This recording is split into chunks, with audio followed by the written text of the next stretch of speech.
Welcome, everybody, to Firehouse Talks with Jersey Rick, Igniting Leadership Excellence. This is episode number 7, an example of a great leader, Al Gray, United States Marine Corps. I'm joined by my co-host, Emily. Hi, it's great to be back. Yeah, thank you, Emily.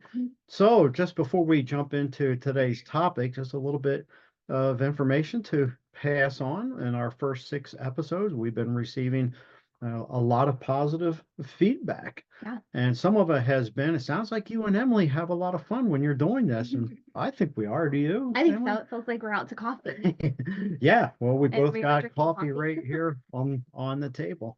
And also, some of the other feedback that we're getting is people like the format, how we're doing this, and they like the time frame, that 30 to 40 minutes time frame.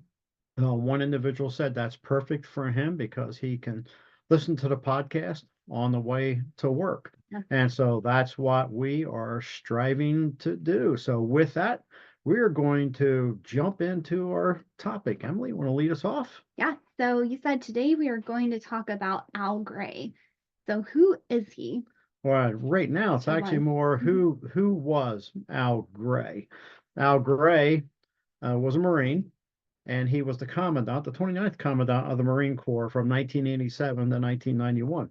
He was also a Jersey boy, born in Point Pleasant Beach, New Jersey, Oh, and he died this past a month on March the 20th at age 95. wow. And I'd also like to add that General Gray had been married to his wife for nearly 40 years.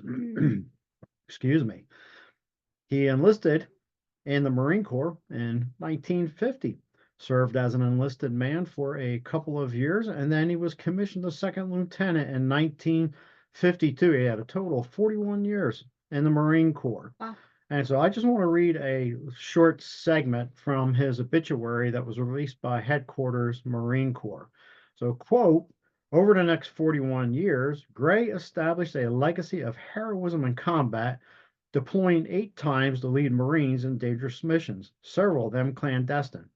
Gray earned the distinction of leading the first independent ground operations by a Marine unit in Vietnam while commanding a composite unit of signals intelligence, Marines supported by attached infantry. During his several deployments to Vietnam, Gray pioneered modern signals intelligence collection methods and developed operational employment concepts in which intelligence drove follow-on operations. Pardon me. His lifelong advocacy for such techniques earned him admittance to the National Security Agency's Hall of Honor in 2008 for lifetime achievements in the area of signals intelligence. His early work and establishment of 2 units formed the nucleus of what is known today as the Marine Cryptologic Support Battalion. And also, while Commandant of the Marine Corps, General Gray established an unrivaled reputation as a champion of academics and professional education. He federated 5 of the Corps' formal schools for officers and senior enlisted leaders under the umbrella command of a new Marine Corps university. Hundreds of Marine leaders earn accredited degrees through the university each year as they complete courses of study for promotion and advancement. For Marines of all ranks, Gray implemented the requirement to read at least 2 books each year from a list he hand selected. The Commandant's reading list remains a fixture of Marine Corps professional development. Now, there was more to his obituary, but I'm going to end that right there. So, Emily? That is quite the obituary. Yes, it was. So it sounds like he was a firm believer in education and training. So let's look at the 2 books that he had his hands in. Okay. So it looks like there was one called the Marine Corps Fighting Manual. Yes, that's right. General Gray had quite a bit of influence into the Marine Corps' warfighting manual. It's a small one, although it packed a big punch. The story behind this involves a retired Air Force colonel named John Boyd, who developed the OODA loop, OODA, standing for Observe, Orient, Decide, and Act. When General Gray was the commanding general of the 2nd Marine Division out of Camp Lejeune, North Carolina, he heard this presentation by Colonel Boyd and said, "Get this man down here." And so a lot of the concepts that are in the Marine Corps Warfighting Manual, which a lot of maneuver warfare, can be traced back to what General Gray heard from Colonel Boyd. And one of the other generals from the Marine Corps, General Krulak, who wrote the foreword, this book contains no specific techniques or procedures for conduct. Rather, it provides broad guidance in the form of concepts and values. It requires judgment and application. Did you get that? It requires judgment and application. So on that note, could you elaborate on what he meant by that comment that it requires judgment and application? Yeah, it gives a broad area, and we're going to be talking about something called commander's intent in another episode. We will delve more into that and explain what commanders or leaders' intent is. So what this is not specific instructions. It's not like you are going down to IKEA and you're buying a piece of their furniture and you bring it home and you scatter it out and then you try to figure out what it says. Number one, number two, number three, you must do this, you must do that. No. The try needs to be emphasized on that one. Try. The IKEA thing where you want to beat your head on the wall sometimes. No, but no specific techniques.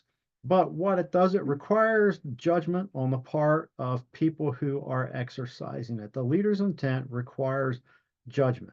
And that warfighting manual provided broad guidance, and then it relied upon the individuals in the field to apply the judgment based off of their training and experience to make decisions. That's very interesting. This is an interesting statement that General Gray made about the if we cease to refine, expand, and improve our profession, we risk becoming outdated, stagnant, and defeated. So could you talk a little bit more about this? Yeah, that is an interesting statement. And that not only applies to the Marine Corps, that applies to any organization that does not continually look at what they are doing and where they are going. Is there a vision for the organization? If there is, do they follow it?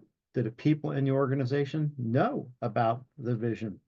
Many times there's not. Like, you can go into a lot of places, organizations, fire departments, police departments, and you worked in human resources, so you know what I mean. There could be a plaque on the wall, and it looks good to the people that walk in, but nothing ever happens with it. And it could be, they don't follow it, and it could be years before an organization actually takes a look at what is going on. So that's what General Gray was talking about. Now, if we're not refining our methods, our approaches, if we're not expanding, if we're not improving in our profession, then yes, we are going to become outdated, we're going to become stagnant, and ultimately defeated. And that doesn't necessarily mean defeated on the battlefield. That could be for people who are in business, that could be defeated in their business. It could even be defeated at the individual level because people see nothing happening in the organization. And then very well, that could start an exodus out the front door. Yeah. So that's what that statement means that he was talking about there, Emily. That's very interesting. So another book that he used was the Conflicted Leader Vantage Leadership, and it was also co-authored with Dr. Paul Otte. I think, did I pronounce that correctly? Yeah, Paul Otte. Part of the United States Marine Corps as well. Yeah, Paul Otte had been a enlisted Marine at one time, and then went on to, have a career in academia as a professor. And a quote from the inside cover of that book, which I'll add, is, my wife gave me that book for Christmas back, and I believe it was 2010, 2012, sometime during that time period. But from the inside cover, this book validates the struggles of the conflicted leader, one who must lead individuals and organizations as our world moves through ever-evolving waves of change. And if anybody doesn't think that we are, moving through evolving waves of change in this world, then you got your head stuck in the sand. You're living underneath a rock. You haven't seen, what is taking place. Well, actually, You may not know what's taking place worldwide because you're being fed what the news media wants you to know. And you're not seeing things that occur. Hey, for example, the recent container ship that rammed into the Francis Scott Key Bridge in Baltimore. After a couple days, what happened to that headline?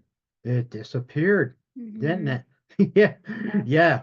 And so there's a lot that's going on down there in Baltimore related to leadership. And hey, folks, it's still, as of this recording today, as of this recording, that incident is still taking place. They're still mopping up that operation, removing containers from the ship. There's a Yeah. lot of challenges that leaders face. And I love the title of that book, The Conflicted Mm-hmm. Leader. So that's where we are at with that, Emily. Well, as you mentioned about the change in the world, there is a lot of change in the world. So how does this impact leaders? Well, what Gray and Ott wrote in their book regarding Vantage leadership is, quote, seeing the possible over the probable, Mm. staying focused despite uncertainty, remaining conceptual, and having commitment. Oh, that's really good. Yeah, unquote. Yeah, a lot of people who are in leadership positions, they don't see things as possible. It's very easy to get stuck into a tunnel, Yeah. and there's no flexibility there. It can turn into a, well, this is the way that we've always done it, so forth and so on like that. But also from the chaos standpoint, when chaos hits, there are people that will lock up, they will freeze. Pardon me. They are in a supervisory position, and I'm thinking about one incident in particular that I responded to outside of our jurisdiction. We went into another jurisdiction, and when I arrived on scene, there was one individual at this scene of absolute chaos that was just really staring off into space. He was overwhelmed, and he wasn't even able to see the possible what was taking place right there. And certainly that individual was not focused despite the uncertainty that was taking place right there. It's imperative for leaders to be able to handle the chaos that comes into any situation. I'll throw out, I seen in my career in the fire service, there are people that they can function well in a non-emergency environment, but then when the tones hit and they're on scene and it was something complex, or there was a lot of people running around like chickens with their heads cut off screaming, they didn't function. They could not function in that environment. He talked about also, he being Gray and I, remaining conceptual. So what Mm. does that mean? Yeah. That means being able to think through things.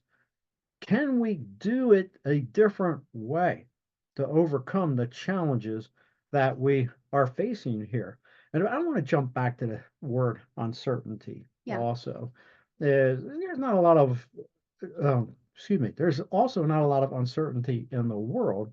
There's a lot of uncertainty that takes place in the work scenario as well. Yeah. Or just in your personal life. Yeah, you're right. Yeah, in your personal life. When somebody's getting a new boss, for example, Emily, you were working in human resources Mhm. and one director left and another one came about. I was Did, actually in the middle of the transition. right, did that create uncertainty For sure. within the department? Yeah. Yeah, There was a lot of absolutely. tension. Yeah, absolutely. It Yeah. created a lot of uncertainty of what is taking place. Say, same thing in my career in the fire department. It's like, oh, okay, we got a fire chief that decided to move on or retire. Now we're going to get another one. Well, that creates a lot of uncertainty. What kind of changes are going to take place? We're going to add people. We're going to cut people. Is this person going to come in and just implement these wide sweeping changes? So this uncertainty that's taking place, but for the organization to continue forward, you must remain focused on the mission at hand. So that's what Mm. that quote was talking about. Very interesting. So leadership is provided before a decision is made by establishing intent. Now, we mentioned that a little bit here a few moments ago. going back to what that quote was, is through training and education, risk is reduced as the individual is well prepared to take the initiative. So what is intent? So what intent is, as described by Gray and Ott in their book, is, quote, the task to be accomplished and the reason or intent. Intent describes the desired results of the action. And I like how the National Wildfire Coordination Group put it succinctly in the Incident Response Pocket Guide, the IRPG that's used in wildland firefighting. The intent is the task, the purpose, and the end state. What is the end state, though? Can we compound on that? Yeah. What do you want it to look like? What do you want it to look like at the end? And I liken it to a conceptual drawing that an architect puts together. We've seen those done in the fire stations or for the fire stations. Yeah. When we wanted to build a new one, the department, contracts with an architect. There's somebody who's appointed in charge of that project. And then, they work through things. This is what we'd like to have, what we don't want to have, so forth and so on, like that. And then the architect draws a conceptual design and say, hey, this is what this thing is going to look like in the end. And then the plans are developed for that. So if you don't know where you're going, how can you possibly get there? Yeah. It's like when we set your end goal in mind. Absolutely. Yeah. The end goal in mind. It's like when we talk about going on vacation someplace. Well, where are we going to go? Well, hey, we're going to go to the beach in North Carolina. If we didn't know where we were going to go, what's going to happen? We go nowhere. Yeah, you go nowhere, or you just hop in the car and you drive around in circles, or go down to the airport and stand around in that crowd down there and watch everybody and hopefully somehow get on a plane. Yeah, that's right. Look at the departure board and say, eeny, meeny, miny, mo. I'm going here. There's no place. So yes, we have to have, that end state, the task, the purpose, and the end state. What is the task? Let's go back to our fire station. What's the task? We got to build a fire station. What's the purpose? Well, we need a station to replace one that is aging and it is costing a lot of money just to upkeep it, or we are expanding geographically in the community and we need another fire station to protect that particular part of the city or the jurisdiction. That's the purpose. And then I already talked about what the end state is. So there we go. That's essentially what intent is. Leader's intent or commander's intent. Very interesting. So as we end near the end, let's try again. As we end this episode, let's discuss a few quotes from Grayisms compiled by Paul Otte and published by the Potomac Institute Press.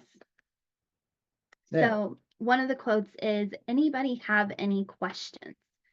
Why would General Gray ask that question? And that's kind of funny because I've had that question asked to me like multiple times in like work environments or even with you. Yeah. Why ask that question? Does anybody have any questions? You could tell a lot about a leader as to whether or not they ask that question or they just say, this is what we're going to do, and we're bowling forward, from that point. Yes, certainly. Hey, for those of you out there, before you jump on the bandwagon, sometimes you just can't stop to ask questions. I understand that, man. I was a firefighter for 37 years, and I know there's times that you can't stop and turn around and say, anybody got any questions? When the thing's on fire or somebody's trapped, somebody's having a heart attack or anything like that. But there are other times where that needs to be asked. I was just recently out in California for 2 weeks providing hazardous materials training. I work with another gentleman by the name of Brian Hines. His company is Chemical Safety Training, and we teach them how to function as the hazardous materials group within the incident command system. And one of the modules that I teach is the assistant safety officer for hazmat. And we talk about the safety briefing that needs to take place. What's the situation facing us right here? What do we need to do to fix this? What level of chemical protective clothing do we need to wear? Has any technical reference been done on the chemicals, go so on and so forth like that. But that briefing is provided to the people that are on scene. And as I've watched this unfold over the years on incidents that I have been on myself or in these trainings, the stronger safety officers, who are the ones usually leading this under the supervision of the hazmat group supervisor, either the safety officer or the group supervisor will say, anybody have any questions? And that's the opportunity for people to speak up and say, yes, I did not hear what's the breakthrough time for this chemical in our suits, meaning how many minutes do we have that we can operate before the chemical will start permeating, breaking through the suits.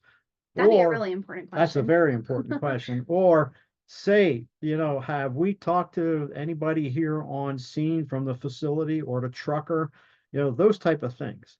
So that's what that means is, anybody got any questions? Well, I think that makes sense. And I think too, it's opening up the door for someone to ask something that has not already been addressed, or to get the leader to think about, oh, I didn't address this issue, or actually I didn't think about this incident. Absolutely. With what their question is. Yep, absolutely. So another quote is, take care of it. So what does that imply? Here's a good book for you people to read. And it's one that we had to read for the executive fire officer program. And it talked about technical challenges versus adaptive challenges, written by two guys. And the name of that book was Leadership on the Line.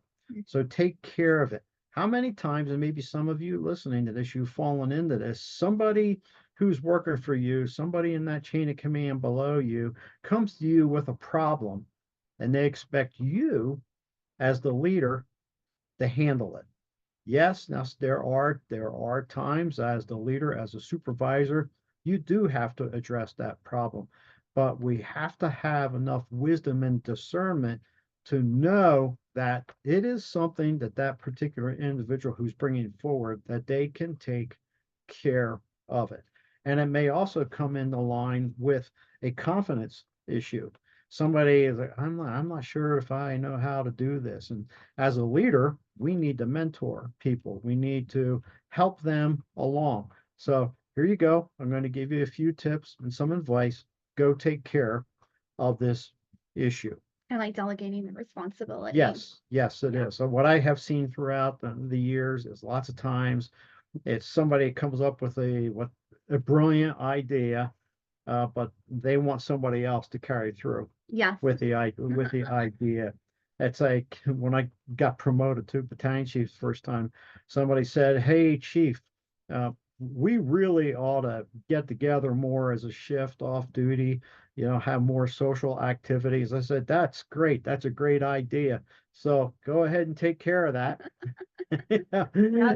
And they said, "Fine, great," and they did. That's great. So if somebody's serious about bringing up a problem and you say, "Hey, take care of it," then they will do that. So another interesting quote that General Gray often said was, "Don't paint rocks." Yeah, don't paint rocks. In the military, and the fire service is bad about this too, depending on, the department that you're in. But in the military, you can get out there into the minutia. When I was in crash crew in the Marine Corps down at Marine Air Station, Yuma, Arizona, when we were on duty on Sundays, that was field day on the apparatus. Now, in the Marine Corps, field day has a completely different connotation than what your kids do at school at the end of the year when they have a field day. And everybody turns out on the playground and they play games and stuff, not in the Marine Corps. Now, in the barracks and the office spaces and the fire station, field day meant that everything comes out and it gets clean. It gets clean from top to bottom, side to side, bottom to top. You get the toothbrush out. Yeah, you get the toothbrush out. And on Sundays down there at Yuma, when the apparatus were field day, it meant everything.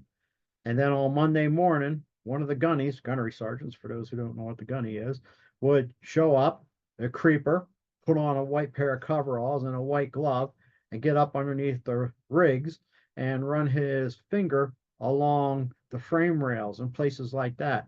Eh, I believe in clean apparatus, but what I believe General Gray was saying there, don't paint the rocks, is you can go so far into the minutia, so far, so deep into rules that it's just breeding rebellion.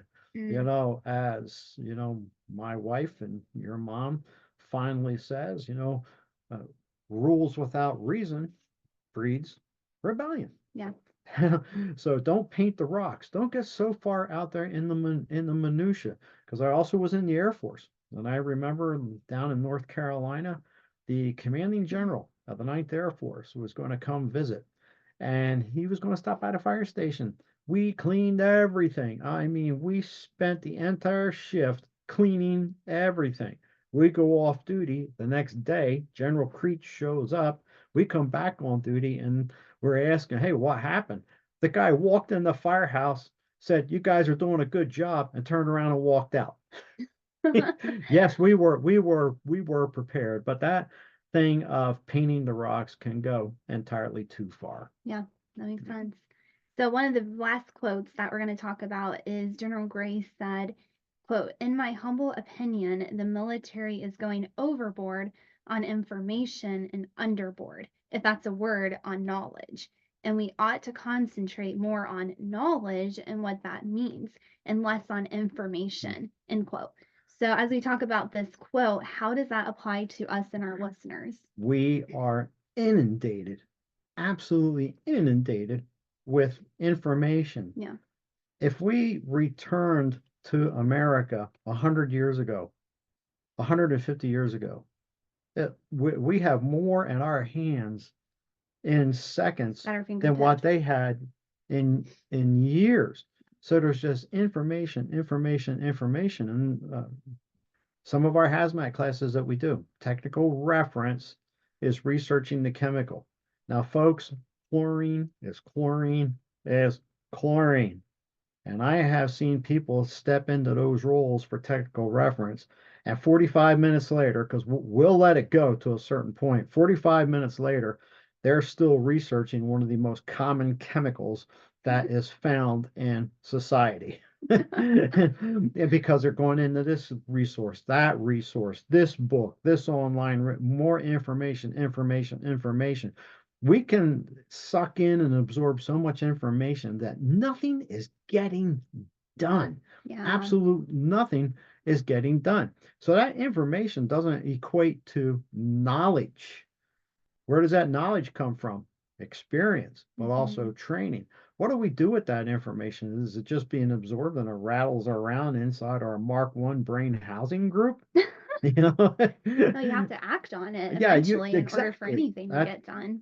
You're right. You're right, Emily. So that's what that means right there is act on that information and apply that knowledge that you have gained. And then also, and maybe we'll talk about this one in a future episode, is certainly what we did in the fire service. I know the military does it as well, is an after action review to discuss what happened.